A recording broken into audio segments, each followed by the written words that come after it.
Baik, bismillahirrahmanirrahim. Assalamualaikum warahmatullahi wabarakatuh. Selamat malam semuanya. Perkenalkan, saya Ruslan Hafid, mahasiswa Ilmu Ekonomi dan Keuangan Islam, Fakultas Pendidikan Ekonomi dan Bisnis, Universitas Pendidikan Indonesia. Dalam podcast kali ini, saya akan menjelaskan tentang contoh kebijakan pembangunan yang dilakukan oleh pemerintah Indonesia dan kebijakan pembangunan menurut perspektif Islam. Maka dari itu, langsung saja kita simak podcast kali ini. Yang pertama, contohnya yaitu pada bidang ekonomi, pemerintah akan memperkuat ketahanan ekonomi untuk pertumbuhan ekonomi negara yang berkualitas dengan menitik beratkan pada peningkatan daya dukung dan kualitas sumber daya ekonomi berkelanjutan dan juga menambah lapangan pekerjaan, meningkatkan ekspor dan daya saing ekonomi.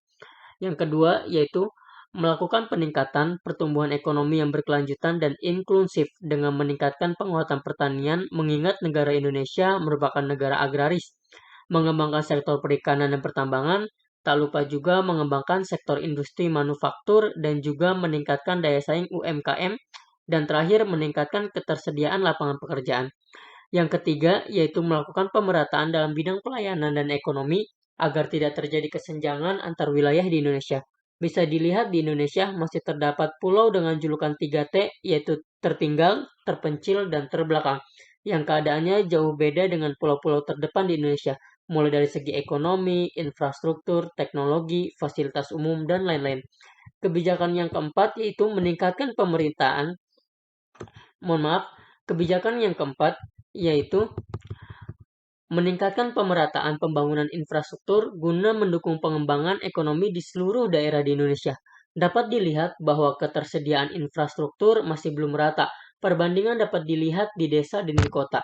Di desa masih banyak jalanan yang rusak dan terawat.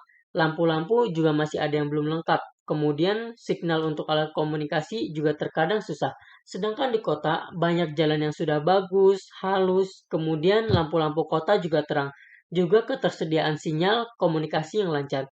Kebijakan yang kelima yaitu melakukan pembangunan di kawasan perdesaan guna mewujudkan desa mandiri dan membantu perekonomian lokal sehingga bisa mengurangi kesenjangan antara desa dan kota.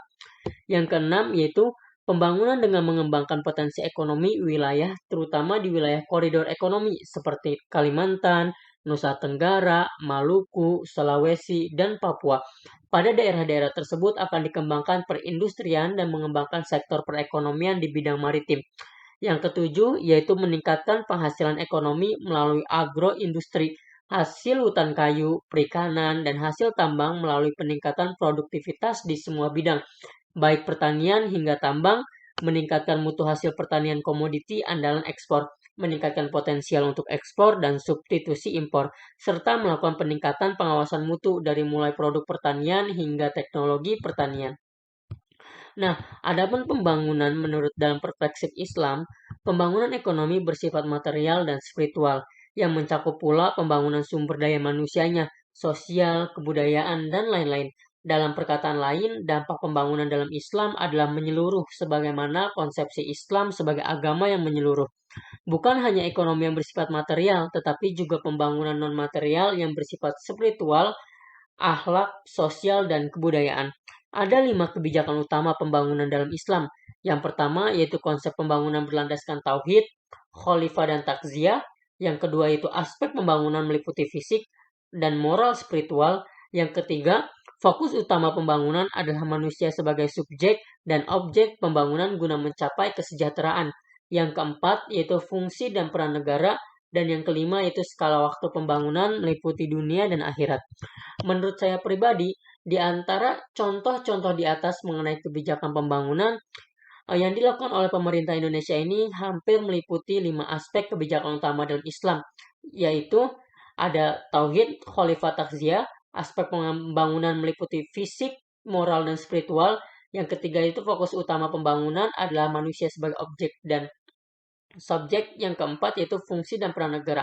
Hanya saja satu yang belum terlaksana yaitu meliputi dunia dan akhirat. Karena fokusnya pada pembangunan saat ini yaitu hanya meliputi 4 aspek saja. Kebanyakan tentang keduniaan, sedangkan untuk aspek akhiratnya masih kurang. Mungkin kedepannya masih bisa kita tanamkan untuk pembangunan aspek akhirat ini. Nah, mungkin itu saja podcast saya pada kali ini. Mohon maaf apabila ada kesalahan kata dan analisis. Sekian dari saya Ruslan Hafid. Wassalamualaikum warahmatullahi wabarakatuh.